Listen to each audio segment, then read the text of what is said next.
we're going to go back and work on converting numbers from decimal to scientific notation and from scientific notation back to decimal form. This is one of those areas that tends to be difficulty more than the equations. If you understand the equation on how to convert from Fahrenheit to Celsius and back and forth, and you understand how to convert from Celsius to Kelvin by adding 273.15, that's pretty straightforward. This idea of converting from scientific notation to decimal and decimal to scientific notation is something you also have to be able to understand and be comfortable that you know what you're doing. And this whole idea of sig figs too, remember? Significant figures. How do you determine if a number is significant or not? We're going to use that idea of significant figures when we work through decimal to scientific notation and scientific notation back to decimal. So what we're going to do is I'm just going to, again, not very original, I'm going to use on your own 1.13 and on your own 1.14 and ask you to convert the following numbers from decimal to scientific notation. The first one, it's 26,089,000.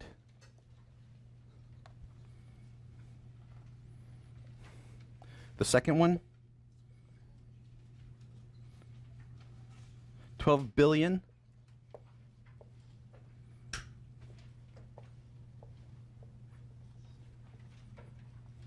And 3.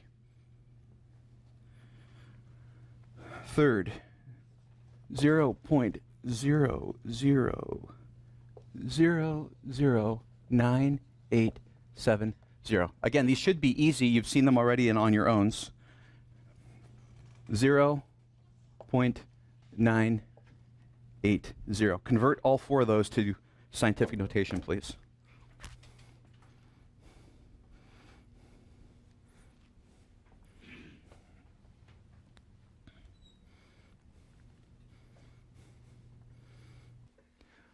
So everybody done with their best attempt on these four? No. Yes. Are you done with an attempt on these four? Let's start, and let's first consider all four of them.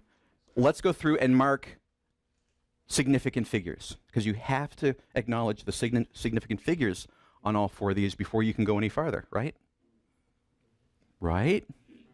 All right, so let's go through each one of them and apply the rules of sig figs, which will be a good review for sig figs, and then we'll take what we find and convert to scientific notation. So, 26,089,000. Let's apply the rules. Don't just throw out an answer. Let's apply the rules. Okay, what's the first rule? What's the first thing we're going to look for? Non-zero digits. And the way I've been showing you up here is my technique is to underline significant figures. So the first thing, we're looking for non-zero digits. The 2, the 6, the 8, the 9 are non-zero digits. What's the second rule say? Zeros are between. First eliminate as non-significant all leading zeros. So if there was a 0, 0, 0 here, you would say, that doesn't count, that doesn't matter. So I'm going to get rid of those. And I would mark those with X's. Those are not significant figures. That's the second rule. Third rule. You thought it was the second, but it's really a third. Go ahead. Zeros between significant figures. All zeros between significant figures. In this case, this 0 is significant because it rests between the 6 and the 8, which are significant. If there were 2, 3, 4, however many there are, they all become significant if they sit between two significants. Okay? Not just one, all of them. Fourth rule.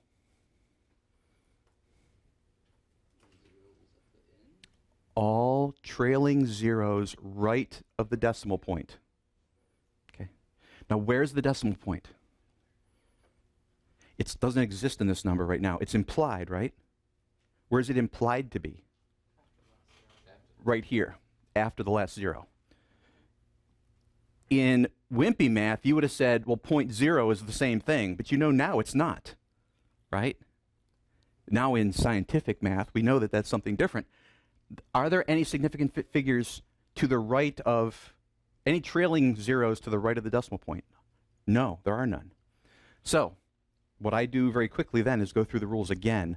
The one that you have to always remember to do, this is the most important one, is after you've done all 4 rules, go back and check and see if there's any zeros between significant figures. Just do that one especially. Go back and say, hey, do I see a gap where there's a significant figure on both sides? In other words, a number that's underlined on both sides with zeros between it. Because if there are, I need to go back now and make those significant.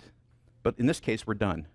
Because we've already taken care of the non-zeros, we've already taken care of the leading zeros, we've already taken care of the intermediate zeros, and we don't have any trailing zeros, which means those are no longer significant, right? Now here's the deal. When we write this number in scientific notation, what numbers do we have to make sure are still, or which digits do we have to make sure are still in our number? Everything that's significant. Everything that's significant has to show up again. So the 2, the 6, the 0, the 8, and the 9 have to be in our scientific notation for the same number. We're taking 26,089,000 and writing it in scientific notation. Every significant number, every significant digit has to be in our answer. The question now is, where do I put the decimal place? It's going to be times 10 to something, correct? Some exponent. What's the rule in scientific notation? When I write it correctly, how many digits are to the left of the decimal place? Always going to be 1. So I know that this is going to be 2.6089 times 10 to the something. Okay? Now we need to figure out what is the something. Well, I look at my original number, and in order to come up with 2.6, I've got to take the implied decimal place and move it to the left a certain number of places. I need to move it 1, 2, 3, 4, 5, 6, 7. 7 places to the left. See, it's implied to be here at the end. In order to get it between the 2 and the 6, I need to move it 7 places. Again, 1, 2, I'll do little squiggly lines, okay? 1, 2, 3, 4, 5, 6, 7. Remember, where we put the commas, just so we can see the number more easily, every comma represents 3. So you could go 3, 6, and 1 is 7. So it's going to be 2.6089 times 10 to the 7th. Question is it positive or negative 7? It's positive 7, and the way I remember that is to go from a 2.6 to a 26 million, I need to make it bigger. And I make it bigger by that being positive. Because this equals this. Okay? So 2.6089 times 10 to the 7th equals 26,089,000. So this is the appropriate, this is both correct and true. This is the way to write 26,089,000 in scientific notation. 2.6089 has to include every digit because every one of those are significant. These are not significant, so they're not included. If those were significant, if our answer had been, our original number had been 0.0, if it had been, then our answer here would be 2.60890000 times 10 to the 7th. Why? Because in that case, this 0 would have been significant, and that would have made all of these significant. And then, no, the decimal's still in the same place. I added a 0 to the right, but I only had to move it 7. This 0 is this 0. This tells me that I had a tool that was precise enough to read to the 10th place, and a scale large enough to read into the 10 millionths place. Okay? So adding this 0 made all 4 of these now significant. So they have to be included in the answer. When there is no trailing 0 and no decimal place, then these zeros are no longer significant, and we're left with our original answer. So by adding a decimal place and a 0, that means we have a tool that can measure to the actually can measure to the ones place, and we estimated it to the tens place. In this case, this one measures to the 10,000 place, and we estimated to the 1,000 place. And so we don't have the right to assume the precision to put all those 0, 0, 0, zeros. Okay? Scientific notation is great in this way because if our answer looked something like this, rather than 26 million, let's say we had the whole bunch of zeros. Okay? Big numbers, and we're going to use big numbers much bigger than this in chemistry. We're going to deal with numbers times 10 to the 23rd quite often, which means a 10 with 23 zeros after it. That's the scale we're going to be at. So, if we had times 10 to the 23rd zeros, we had all these zeros with no decimal place and no tenths place, we can write a pretty short scientific notation. But guess what happens? If all the way down here they go 0.01, our answer is going to be in scientific notation times 10 to the big number, but it's going to include every one of these digits. They all still have to be written out because that trailing 1 is enough to make all of those zeros significant because they all sit between two significant digits. As a matter of fact, that decimal 0 is enough to make all of those significant because it's a trailing 0 right at the decimal place. So you're not going to save yourself any writing in terms of how many digits you have to write. It's just how you're going to represent it. Fully written out or times 10 to the sum factor. All right, so any questions on 26,089,000?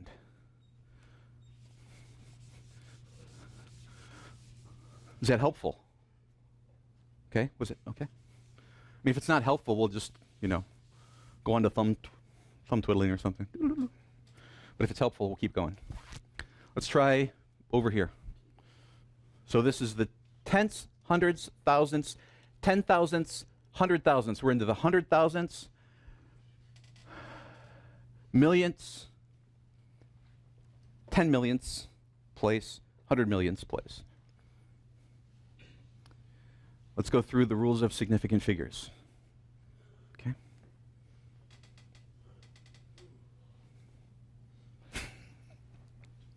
This is exhausting work, isn't it? So what think ye? Let's apply the rules. Okay, first. Non-zero digits, right? Non-zero digits. Second rule.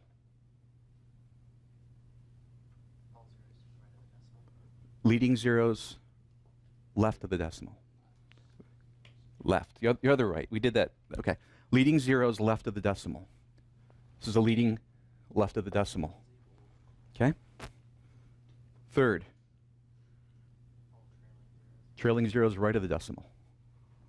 To the right of the decimal, trailing zeros. It's the only one. It's trailing. These are not trailing. Trailing means at the end. Okay? Fourth rule. All zeros between significant figures. Actually, that we did 3 and 4 in reverse order, but anyway, we get all 4 of them. So are there any more? Are there any zeros between significance? No. So my answer in scientific notation has to include the digits 9, 8, 7, 0. By form, the decimal goes after the first unit. 9.870 times 10 to the sum factor. What is the factor? 1, 2, 3, 4, 5. It's going to be 5, and the sign is going to be negative. Negative. 2 ways to think about it. One would be, okay, to go from this to this, to go from 0.00009870 to 9.8, I need to make this part of the number much bigger. So to make this part much bigger, I need to make this part much smaller. And the negative indicates small. Another way you could think of it is, normally when we think of number lines, we've got a 0 here, right? And these are positive numbers, and these are negative numbers. So this would be 1, 2, 3, 4, and this would be -1, -2, -3, and so on. The law here, when you move the decimal, works in opposite to that. So here I'm moving it to the right. To move it to the right, we would think it'd be positive, but it's negative. So you use the contrast.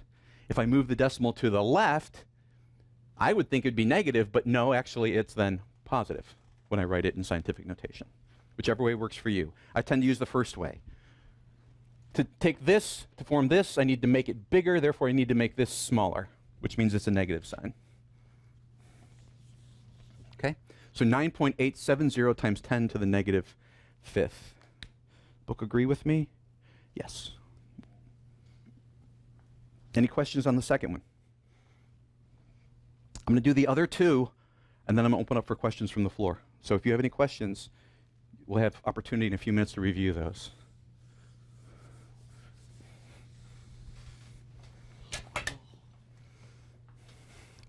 You guys are making me tired up here with all that yawning.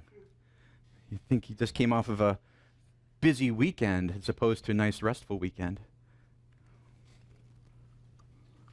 You didn't have to be here at 6:45 like the teachers did. All right. So we're looking at thousands. Okay. 12 billion 3. I'm going to write above it. I'm going to write above it rather than below it, so we don't have to scooch it all right up here above it. So let's start. Who wants to give me the first rule and then apply it? Go ahead, Dyke. All the numbers are small. Well, how did you said all of them are? How'd you come to that? Because 1 and 2 are, and so is 3, and everything between. Right, so the non-zeros are significant, right? There's no, go through all the steps in your mind. The non-zeros are significant. There are no leading zeros. All the zeros between significants are significant. And there are no trailing zeros because there's no decimal place indicated. There's one implied but not indicated. So everything there is significant, which means when we do this, are we really going to save any writing? Not really. We're actually going to have to write more than we would for this.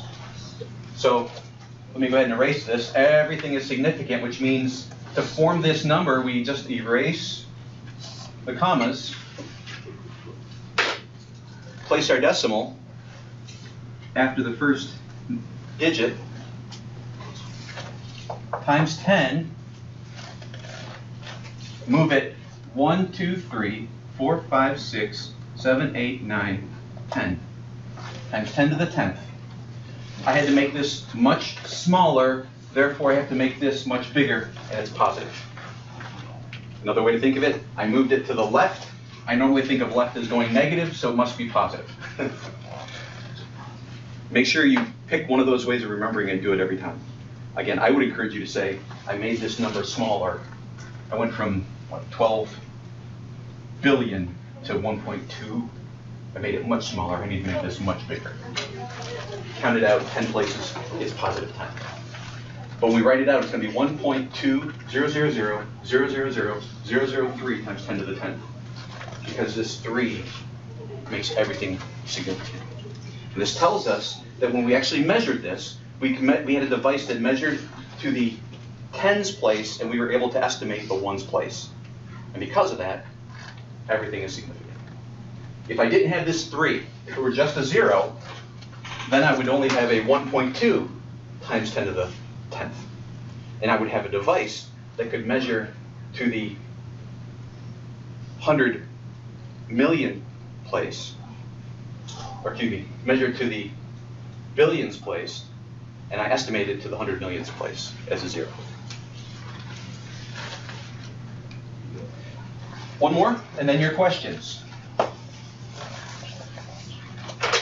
0.980. Applying the rules. Non-zeros are significant. Leading zeros left of the decimal are not significant. All digits between significants are significant. There are none. Trailing zeros to the right of the decimal are significant. There's a trailing 0 to the right. Are there any that aren't accounted for? No. So I don't need to go back and apply the rules again. They're all accounted for. Now look at it. All 3 are significant. My answer is going to have the digits 9, 8, and 0 in it. And by convention, 1 digit left of the decimal. It's 9.80 times 10 is some factor. I made this number larger, which means that I'm going to have to make this part smaller. It's negative. How far negative is it? I moved it one place, right? 9.80 times 10 to the negative first.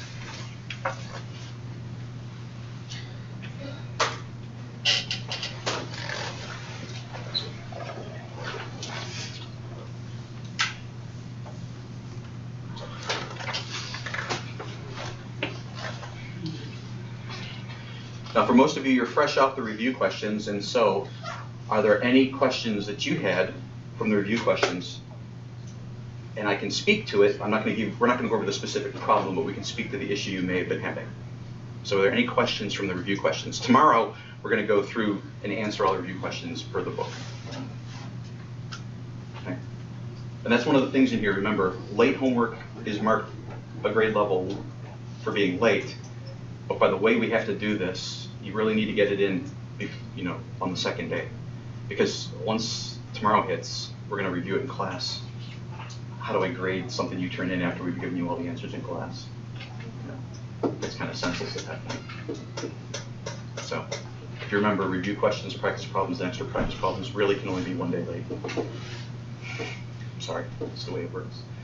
The alternative would be to excuse you from class and tell everybody not to talk to you.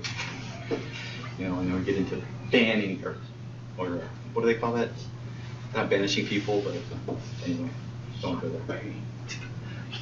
Okay, your opportunity. Questions from the module. Questions from the module. If you have specific things that you thought of through the review questions, or if you've already done the practice problems, things that you found very problematic that you'd like me to discuss. Yes, ma'am. Like the cubic centimeters and stuff, converting from that to cubes. So cubic centimeters converting to other units? Yeah. Okay.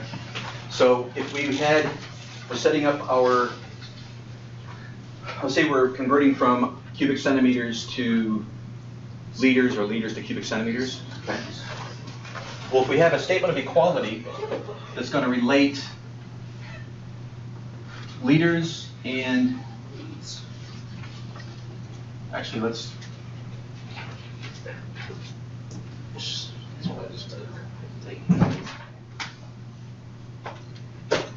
and we also then need to go milliliters to,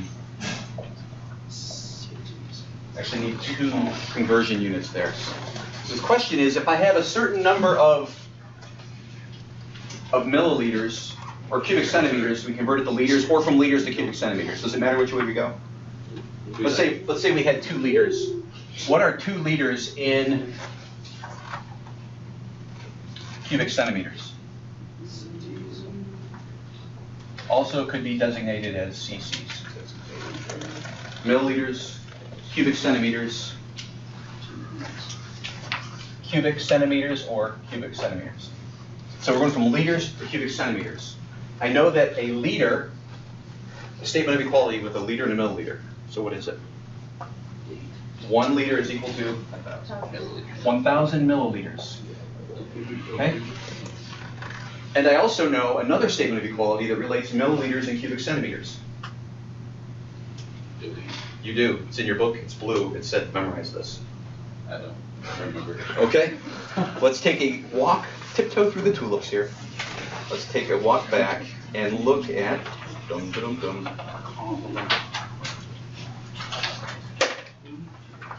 If you find it before me, awesome.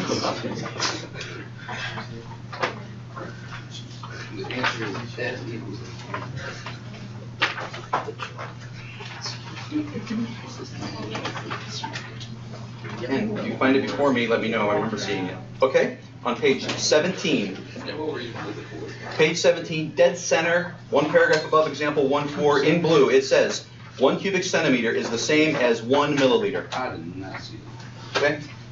So that's part of it too. Go through the book, look for everything that's in blue. If you're taking notes, which you should be on your reading, I would encourage you to write everything that's in blue in your notebook.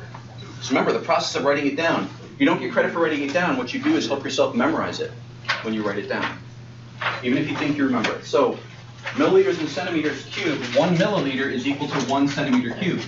And I would expect you to know that have that in your bag of tricks already, not to give it to you on the quiz. You should be able to write down that 1 milliliter is equal to 1 cubic centimeter. just because you know it to be true. And that 1 liter is equal to 1,000 milliliters, because you know that, because you know the base unit's liter, and milli is 1/1000, so it takes 1,000, 1/1000 to make 1. All right, so we're going from liters to something to end up with centimeters cubed, right? So 1 liter is equal to what? We're going to get rid of liters and we're going to need to convert it to something else. Well, we can relate liters to milliliters, right? And 1 liter is 1,000 milliliters. So if I did this work right now, what would my answer be in? What would be my units? Milliliters, because liters cancels liters, leaving me with milliliters. Is that what I'm looking for? No, I'm looking for cubic centimeters. So in this case, I need something that's going to relate milliliters and cubic centimeters. Over there, I know it's a 1-to-1 relationship. 1 milliliter is equal to 1 cubic centimeter. So converting from liters to cubic centimeters is the same as converting from liters to milliliters. A milliliter is a cubic centimeter. It's another name for the same thing. That's what a 1-to-1, this is what this represents. 1/1 with different units means they're equal to each other. They're the same thing. So if you see a question that says convert this to cubic centimeters, convert it to milliliters and then change the name. That's really what it comes down to. So this right here may not be what you were looking for. You may have been looking for the 3-step process to convert, right? Is that more what you're looking for? All right. Well, let's use distance then to convert to liters. That's where we get into what Miss Vaughn was really asking. You go, let's say, a box that has a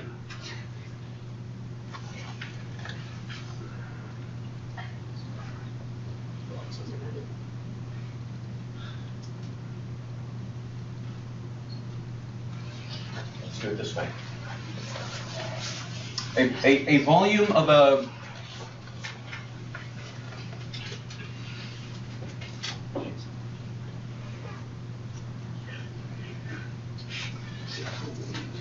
and let's say a box is 2 by 2 by 2. It's a perfect square cube, right? It has a 2 by 2 by 2 dimensionality. So what is the volume of that box? If it's 2 by 2 by 2, you multiply, you don't add. 2 times 2 is 4 times 2 is 8. So it's going to be 8. If it's meters, then it's 8 cubic meters is the volume, right?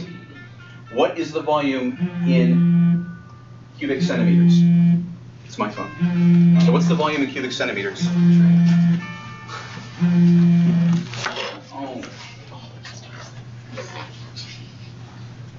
Any centis over there? This friend.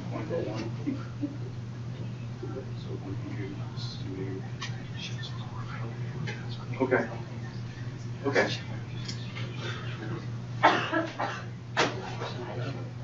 Okay. I'll go cover for you too. Right. Yep. Bye. So, sorry about that. School business. Kind of. Okay. So, 2 times 2 is 4 times 2 is 8. 8 cubic meters is the volume of the box. What is the volume of the box in cubic centimeters? So we're converting from meters to cubic meters to cubic centimeters.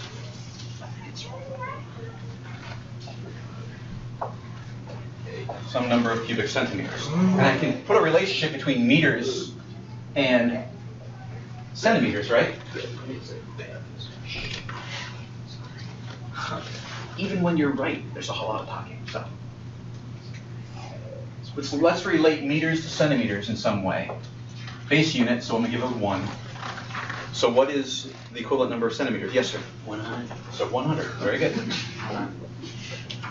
So 1 meter is equal to 100 centimeters. The only difference in what happened now is he raised his hand and I called on him, but that makes it appropriate, right? Beforehand it was inappropriate. Even that comment was inappropriate, right? Because he didn't. He is too busy talking to know that he's violating the principle of the classroom. So 1 meter is 100 centimeters. That's a statement of equality. Do I need to bring in anything else into this? Because I'm going from meters cubed to centimeters cubed. At its core, I'm relating meters to centimeters, but I'm really relating cubic meters to cubic centimeters. Do I need anything else in terms of statement of equalities? No. Good. But here's the deal. I'm going to need more space, aren't I? So let me slide this out here a little bit more. You've got 8 cubic meters. And I need something that's going to relate meters and from what I'm going from meters to centimeters, what I'm going to.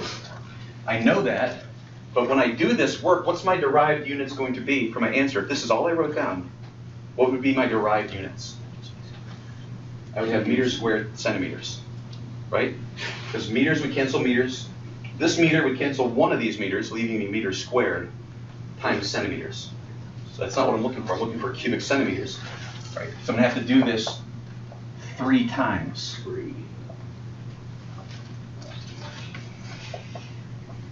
See, bad habits are hard to break, so don't start. Sorry. It'll kill me to give you detention. It really will. Okay, so meters cubed. This meter cancels one of these, making this a squared. This meter cancels one of these, making it to the first power, which is itself. This one cancels this one. So I've got rid of my cubic meters in the numerator. Now let me go through and I've got centimeters times centimeters times centimeters, which is my cubic centimeters. My units are right. Now I need to plug in the coefficients for my statements of equality to make the conversion factors. Centimeters, 100 to 1. It's 100 to 1, 3 times. So if I'm converting from meters to centimeters, I only need to do this 1 time. When I'm converting from meters cubed to centimeters cubed, I need to use the conversion factor 3 times. I need to cube the conversion factor. So it's 8 times 100 times 100 times 100. Or it could also be 8 point. These are all by definition, so there is no significant figure concerns. The only place I'm looking for concerns for significant figures is my first number, which was computed to be 8. So my answer is going to be 8, right? Times 10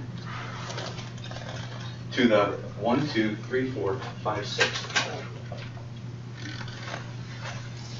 units, centimeters cubed. 8 times 10 to the 6 centimeters cubed. If I almost did put 0.0 because I'm so used to seeing at least one digit on both sides of the decimal place, but if I put 0.0 in there, that would mean that I needed to have another significant figure up here, and I don't have it. If this had been 8.0, well then this could have been 8.0. But it's not, it's only 8. In order for this to be 8.0, what would these numbers have had to have been? 2.0, 2.0, and 2.0. Right? Because as I'm multiplying, when I multiply or divide, the number of significant figures in my answer can only be as many as the least number of significant figures in my factors. Right? So if any one of these had just been 2 with no 0.0, then my answer here would have only been 8 with no 0, which meant it can only be 8 down here. But if all of those are 0.0s, my answer here could be 8.0, and my answer here would have been 8.0 as well. Because having those 0.0s in my original measurements changes the form of my answer. So in significant figures, multiplying and dividing, remember, your answer can only have the same number of significant figures as the factor that has the least number of significant figures. In adding and subtracting, your answer can only be as precise as the least precise factor. Yes, sir? What we were going to do initially was convert it to liters, though. And so if that's the same thing, could we just switch the... Yeah, this answer here in cubic centimeters, that would also equal 8.0 times 10 to the 6th milliliters. Because it's a 1-to-1 relationship between these two. A milliliter is a cubic centimeter, so you can use either unit. Put it in the unit that's asked for. Yes, sir? Do we ever have to do scientific notation backwards, like words? Take scientific and write it as decimal form? Yes. Yeah, and that's on your own 1.14. We did 1.13 up here, which is take decimal to sci-fi. No, I'm saying it's going to be on like this. I would assume it is. I haven't actually looked at the test yet, but I would assume it is because it's a major portion of the module. And it's significant for you to know how to do it in the future. Most of the time we're going to be going from decimal to scientific notation and then using the scientific notation from there on forward. But going from scientific notation to decimal gives you an idea of the scale, how big we're really talking. Because we're going to say things like, and I'm making this up, but I'm trying to remember from last year the actual numbers. If you were to take the same number of atoms that are in, let's say you have a pencil with an eraser on it. If you took the same number of atoms on a full eraser for a pencil, and you made each atom the size of a softball, you would have enough material to cover the Earth a distance of a mile deep. We'll say things like that, kind of give you some scale of what we're talking about. When I say that when we have 12 grams of carbon on the triple beam balance, and 12 grams of carbon might be a little, spot you hold in your hand like that. When we have 12 grams of carbon, that we have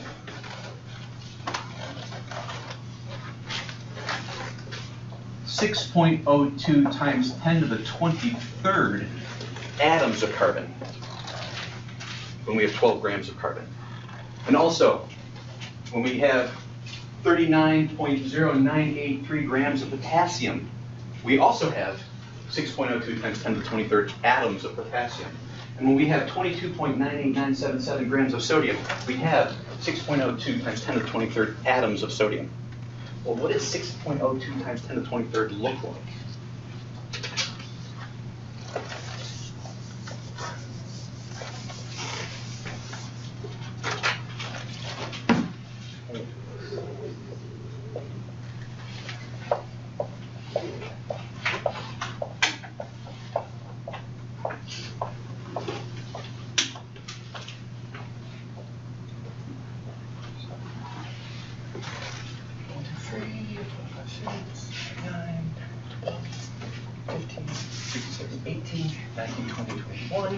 There we go. There's your number. That's how many atoms we have. When we have 12 grams of carbon, we've got this many atoms of carbon in our hand. Relate to that number, will you? Do you have anything that relates to, I don't know what the made-up term is. 602 bazillion atoms of carbon. What's a bazillion? It's this many. Let's just make it up, okay? There is actually a math term for it. I don't happen to have it memorized. I know it is 6.02 times 10 to the 23rd, which is also known as Avogadro's number. She will, be eating and breathing Avogadro soon. It's not avocado, it's Avogadro. So I'd much rather eat avocados, yes, but Avogadro is what you need to know. We can't even relate to these kind of numbers. They're way too big. Way, way too big.